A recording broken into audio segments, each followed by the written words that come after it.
Hi everyone, my name is Muhida. आज हम class 11th history chapter 2 का लास्ट और इंटरेस्टिंग टॉपिक पढ़ने वाले हैं। Topic name late antiquity. ये हमारे सेकेंड चैप्टर का लास्ट टॉपिक है। इस टॉपिक के बाद हमारा पूरा का पूरा चैप्टर कंप्लीट हो जाएगा। इसके बाद वाली वीडियो में हम देखेंगे रैपिड रिवीजन। पूरे चैप्टर 2 सिर्फ और सिर्फ 10 या 15 मिनट्स में हम पूरा का पूरा चैप्टर रिवाइज कर लेंगे। तो इस वीडियो में हम क्या पढ़ने वाले हैं? Late antiquity. लेट एंटिक्विटी यानी कि रोमन एम्पायर का वो पीरियड जो कि लास्ट रोमन एम्पायर था, जिसके बाद पूरा का पूरा रोमन एम्पायर क्या हो जाएगा? डिक्लाइन हो जाएगा। तो एंटिक्विटी में देखेंगे 4th to 7th सेंचुरी में। 4th सेंचुरी में क्या हुआ, 7th सेंचुरी में क्या हुआ, उसके बाद क्या हुआ, किस तरीके से जो रोमन एम्पायर था वो ब्रेकअप हो गया। अगर रोमन एम्पायर की बात की जाए तो रोमन एम्पायर में जो 4th सेंचुरी था, उस 4th सेंचुरी में कौन रूलर था? कॉन्स्टेंटाइन एक रूलर था जिसने क्या किया था? रूल किया था। और इसने बहुत ही ज्यादा चेंजेस भी किए थे। वो सारे के सारे चेंजेस देखेंगे। और जो 7th सेंचुरी था, उस 7th सेंचुरी में जो इस्लाम था, उस 7th सेंचुरी में इस्लाम का राइज होने लगा। Constantine deciding to make Christianity the official religion. 4th century में बहुत ही ज्यादा इकोनॉमिक एंड कल्चरल ट्रांसफॉर्मेशंस हुए, बहुत ही ज्यादा चेंजेस हुए। अगर कल्चर चेंजेस की बात की जाए, जो कॉन्स्टेंटाइन रूलर था, इसने डिसाइडिंग किया to make Christianity the official religion. तो उसने सोचा कि जो क्रिश्चियनिटी है उसे एक ऑफिशियल रिलीजन बनाया जाए। तो इसीलिए कॉन्स्टेंटाइन ने क्या किया, अपने जो राज्य था उसमें ऑफिशियल रिलीजन क्रिश्चियनिटी को डिक्लेयर कर दिया। और 7th सेंचुरी से क्या हुआ? इस्लाम का राइज हुआ। Equally important changes in the structures of the state that began with the Emperor Diocletian 284 to 305। और एक और राजा था, कौन सा राजा? ये डियोक्लिटियन। ये राजा क्या किया? ये राजा कब का था? कॉन्स्टेंटाइन जब 4th सेंचुरी में राजा बना, जब एम्परर बना, तो इससे पहले कौन था? डियोक्लिटियन था। इसने भी क्या किया? बहुत ही ज्यादा स्ट्रक्चर में बहुत ही ज्यादा इसने क्या किया? चेंजेस किया। वो कौन कौन से चेंजेस किया? ये इसका रूल कब था? 3rd सेंचुरी से 4th सेंचुरी तक, 200 से लेकर 300 तक क्या बोलते हैं हम इसे? 3rd सेंचुरी से 4th सेंचुरी तक ये राजा ने बहुत ही ज्यादा चेंजेस किए। अब इसने क्या क्या चेंजेस किए? इसके राज्य में यानी कि रोमन एम्पायर में जो टेरिटरी, जो वैल्यू, इकोनॉमिक वैल्यू नहीं देती थी, जिस टेरिटरी से फायदा ही नहीं होता था राज्य को, उस टेरिटरी को उसने क्या किया? अबंडन कर दिया। उस टेरिटरी को उस जगह को उसने छोड़ दिया। और जितना भी इलाका इसके अंदर आता था, जितने भी रीजन इसके अंदर आते थे, उसे क्या किया? उसने फोर्टिफाइड किया। बहुत बड़ी बड़ी दीवारें बनाई ताकि अगर कोई भी वॉर की सिचुएशन हो तो वो क्या कर सके? अपने आप को, अपने राज्य को क्या कर सके? सेफ कर सके। इसलिए उसने फोर्टिफाइड किया। ये फर्स्ट तो उसने क्या किया? बहुत सी जो वैल्यू नहीं देती उस टेरिटरी को उसने अबंडन कर दिया। तो दूसरा फोर्टिफाइड किया। तीसरा उसने क्या किया? जो मिलिट्री कमांडर हुआ करते थे उन्हें बहुत ही ज्यादा ग्रांटेड दे दिया करता था, बहुत ही ज्यादा ग्रेटर ग्रांटेड उन्हें दे दिया करता था।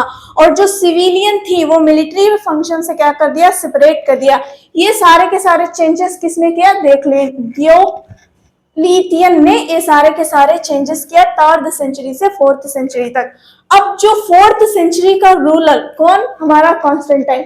अब इसने भी क्या किया? बहुत सारे चेंजेस किए। क्या क्या चेंजेस किए? Constantine consolidated some of these changes and added other of his own। तो कॉन्स्टेंटाइन ने क्या किया? जो जो चेंजेस इसने, डियोक्लिटियन ने जो जो चेंजेस किए, उस चेंजेस को बरकरार रखा, वैसे ही रखा। और अपनी तरफ से कुछ चेंजेस को क्या किया? उसने ऐड कर दिया। वो कौन कौन से चेंजेस थी? मॉनेटरी स्फीयर था। पिछली वीडियो में हमने देखा था कि 3rd सेंचुरी तक किस तरीके से जो सिल्वर्स थे, सिल्वर की माइन करके उसे ही सर्कुलेट किया जाता था, सिल्वर कॉइंस चलते थे। लेकिन जब सिल्वर क्या हुआ? खत्म हो गया, तो ये कॉन्स्टेंटाइन ने क्या किया? गोल्ड के कॉइन्स को बनवाने लगा, उसे ही सर्कुलेट करने लगा। अब जब इसने गोल्ड के कॉइन बनाए, एक कॉइन कितना होता था गोल्ड का? सोलिडस, सोलिडस यानी कि 4.5 प्योर गोल्ड कॉइन होता था, जो कि ये कॉन्स्टेंटाइन राजा ने गोल्ड के कॉइन बनाए थे।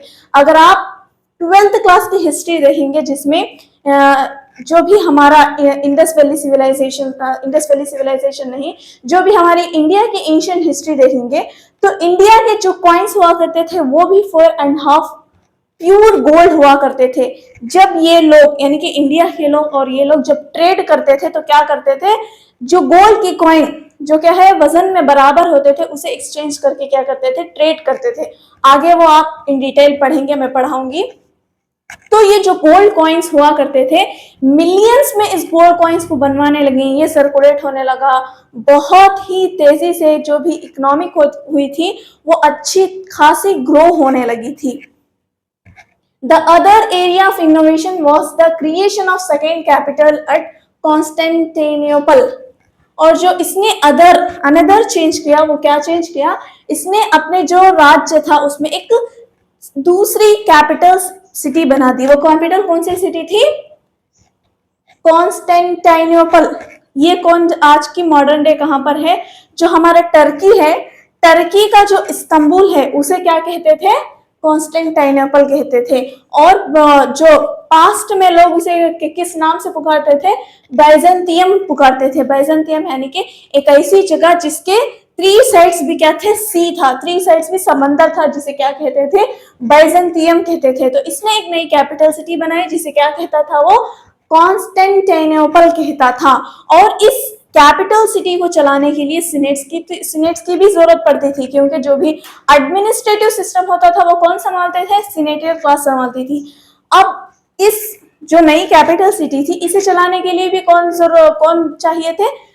सीनेट्स चाहिए थे। तो बहुत ही तेजी से जो भी सीनेटियल क्लास थी वो क्या करने लगी? एक्सपैंड करने लगी। इस तरीके से वहां पर होता था। जो ये कॉन्स्टेंटाइन था, इसने क्या क्या चेंजेस किए? पहले तो इसने मॉनेटरी सिस्टम चेंज किया, सिल्वर से गोल्ड का उसने शुरू किया।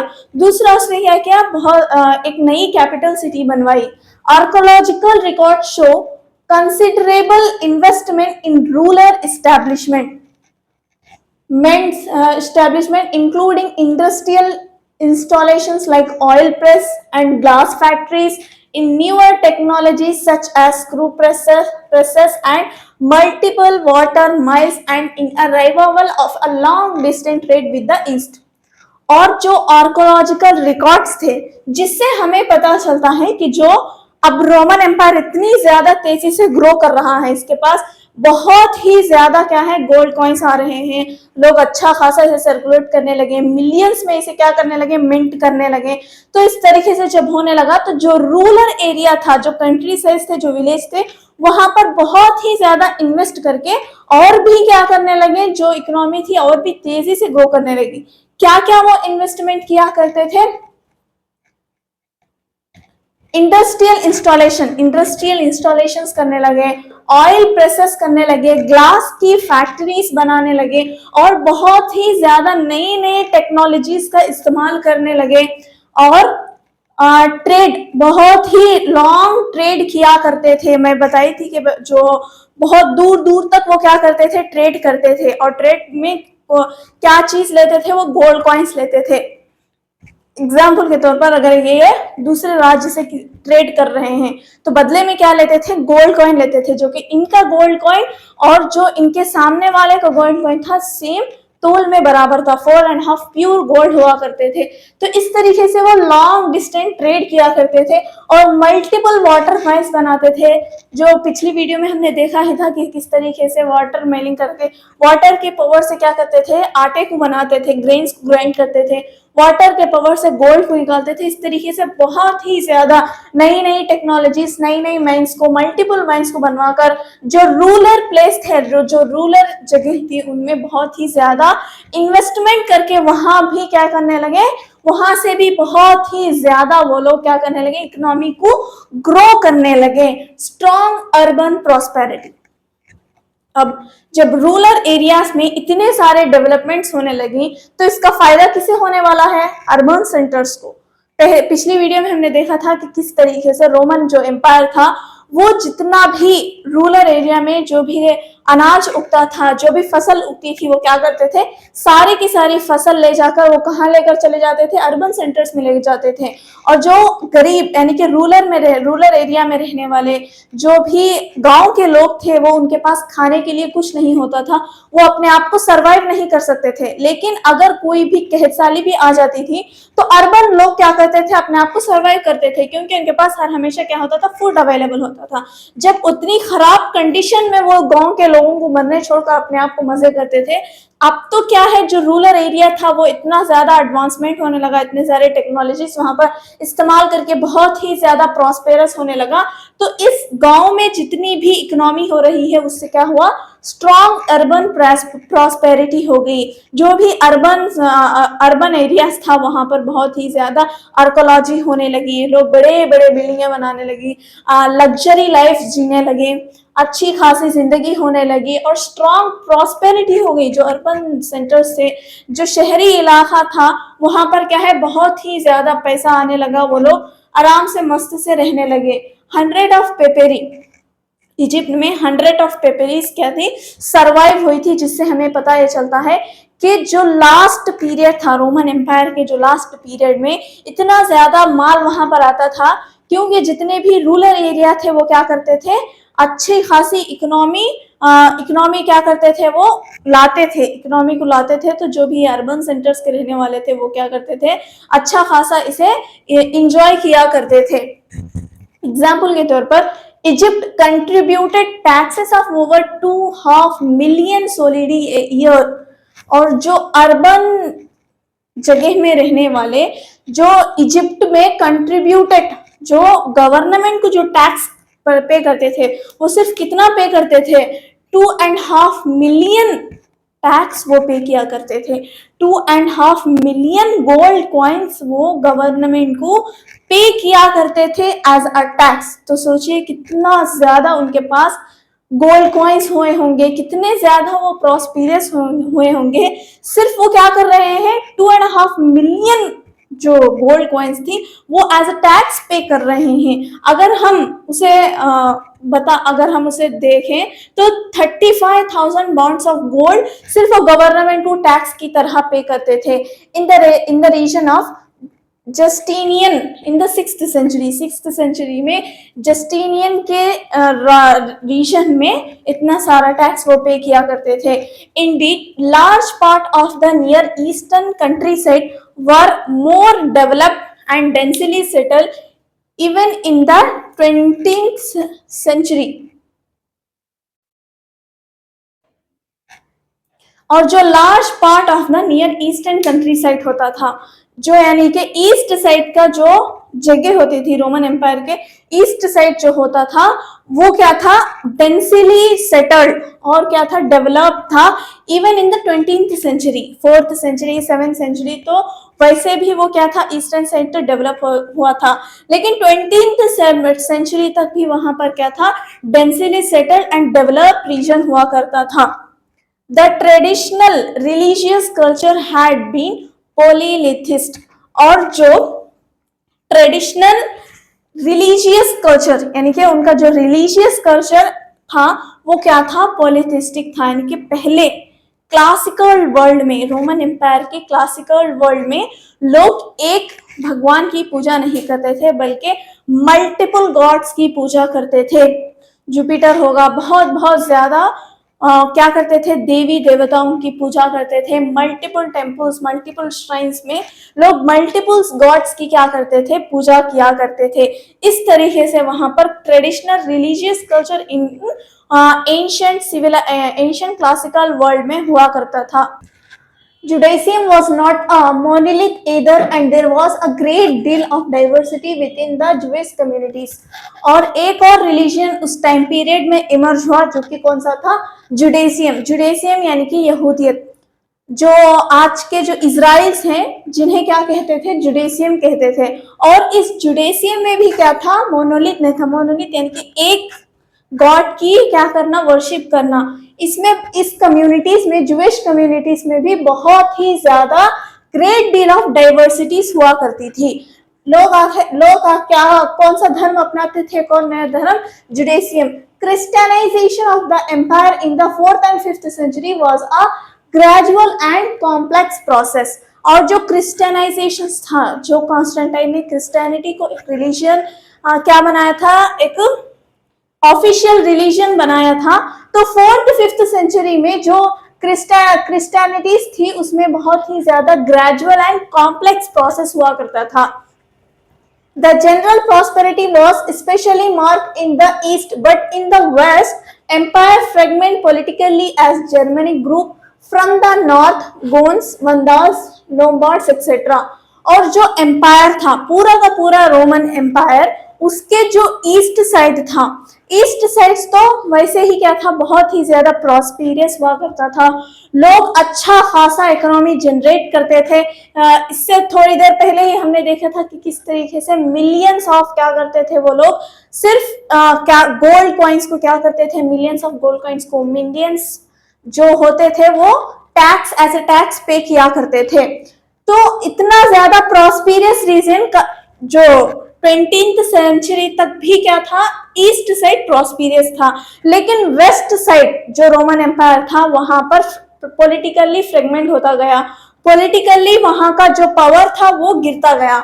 जो भी ट्राइबल कम्युनिटीज थी, कौन सी ट्राइबल कम्युनिटीज थी, Germanic tribal community, Germanic group यानी कि जर्मनिक ट्राइबल कम्युनिटीज क्या की, वेस्ट साइड जो रोमन एम्पायर था उसके एडमिनिस्ट्रेटिव जो भी सिस्टम होते थे उस पर हमला करके वहां का जो भी रोमन पॉलिटिकल सिस्टम होता था उसे गिराकर ट्राइबल कम्युनिटीज ने अपना किंगडम को वहां पर इस्टेब्लिश कर दिया।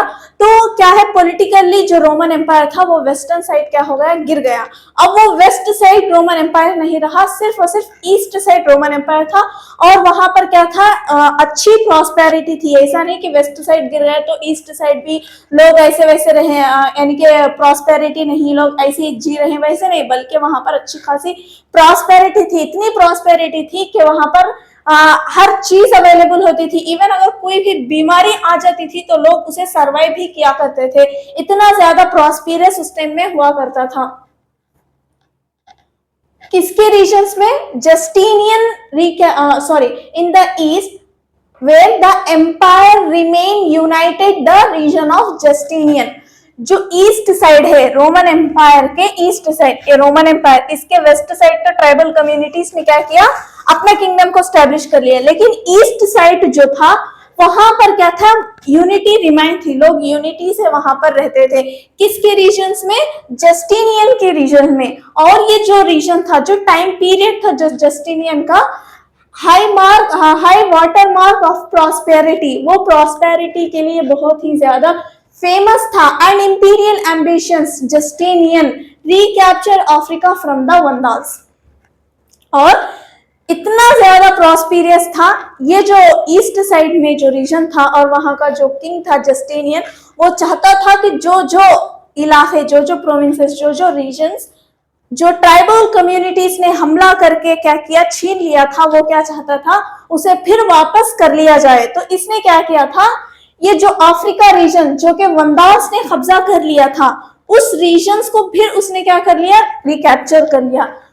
रोमन एम्पायर के लास्ट पीरियड में ऐसा टाइम पीरियड था कि बहुत ही ज्यादा अलग अलग लोग क्या करते थे, जो उसके रोमन एम्पायर के जो रीजन्स थे वहां पर हमला करके उसे छीनना चाहते थे। तो कई ट्राइबल कम्युनिटीज इसमें कामयाब भी हुए, बहुत सारी जगहों को उन्होंने क्या किया, अपने अंडर कर लिया और अपना किंगडम स्टैब्लिश कर लिया।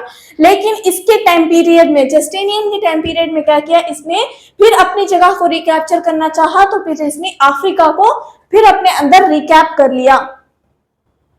But his recovery of Italy from the Ostrogoths left that contra devastated। और इसने जो इटाली थी, इटाली में इटाली को भी रिकवर करना चाहता था। इटाली रोमन एम्पायर का पार्ट था, लेकिन उस पर भी कुछ कम्युनिटीज ने कब्जा करके अपने अंडर कर लिया। ये चाहता था ये भी उसे अपने अंदर कर ले, लेकिन ये जो कम्युनिटीज थी, कौन सी, एस्ट्रोगोन्स, इन्होंने क्या किया, जब रोमन एम्पायर और उनके बीच में जब लड़ाई हुई तो लड़ाई इतनी खतरनाक हुई कि इसकी वजह से बहुत ही ज्यादा डिवास्टेड हो गया, बहुत ही ज्यादा तबाह हो गया। यानी कि बहुत ही बुरा हुआ, रोम उस वक्त हार गया था।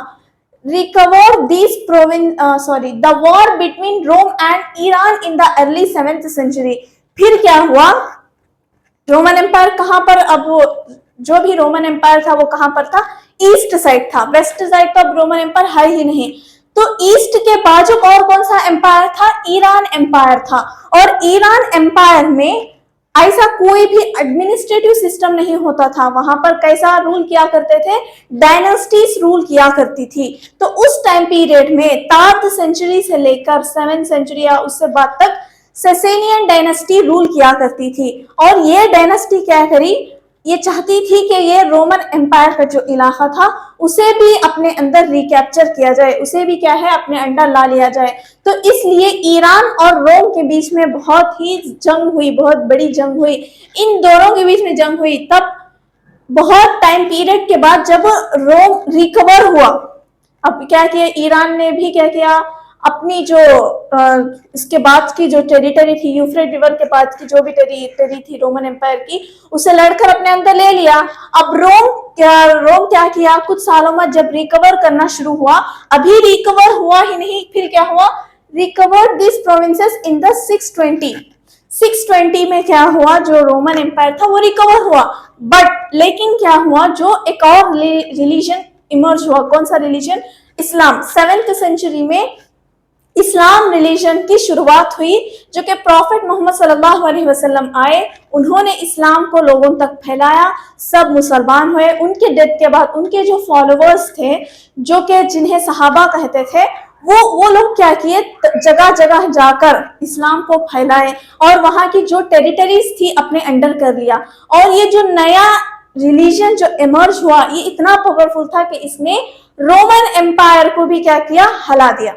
अब वो जो रिकवर होता ही था, कब 620 में वो जो लड़ाई हुई थी ईरान और रोम के बीच में, उसके बाद वो रिकवर हुआ। उसके फौरन बाद क्या हुआ कि फिर इस्लाम जो रिलीजन था उसके फॉलोअर्स ने फिर उस पर हमला कर दिया। The expansion of Islam from its beginning in Arabia had been called the greatest political revolution ever to occur in the history of the ancient world। जो इस्लाम के फॉलोअर्स ने या फिर इस्लाम धर्म ने इतना एक्सपेंशन किया कि इसकी बिगिनिंग अरेबिया से हुई, यानी कि अरब कंट्री से, जो अरब कंट्री थी वहां पर प्रॉफिट मोहम्मद सल्लल्लाहु अलैहि वसल्लम पैदा हुए, वहां से इस्लाम की शुरुआत हुई। तो इस्लाम की कहां से शुरुआत हुई, अरेबिया से शुरुआत हुई। और इस शुरुआत के बाद the greatest political revolution ever to occur, इतना ग्रेटेस्ट पॉलिटिकल रेवोल्यूशन आया कि जगह जगह जाकर हर जगह जो पावरफुल एम्पायर्स खड़े हुए थे उन्हें भी उखाड़कर फेंक दिया। किसने, इस्लाम ने। Ever to occur in the history of the ancient world में इस तरीके से उन्होंने ग्रेटेस्ट पॉलिटिकल रेवोल्यूशन को लाया था। तो ये सारा का सारा कुछ आज हमने इस वीडियो में पढ़ा। पूरा का पूरा 2nd चैप्टर हमारा कंप्लीट हो गया है। आने वाली नेक्स्ट वीडियो में हम पूरा का पूरा चैप्टर को एक रैपिड रिवीजन में देखेंगे। Thank you very much.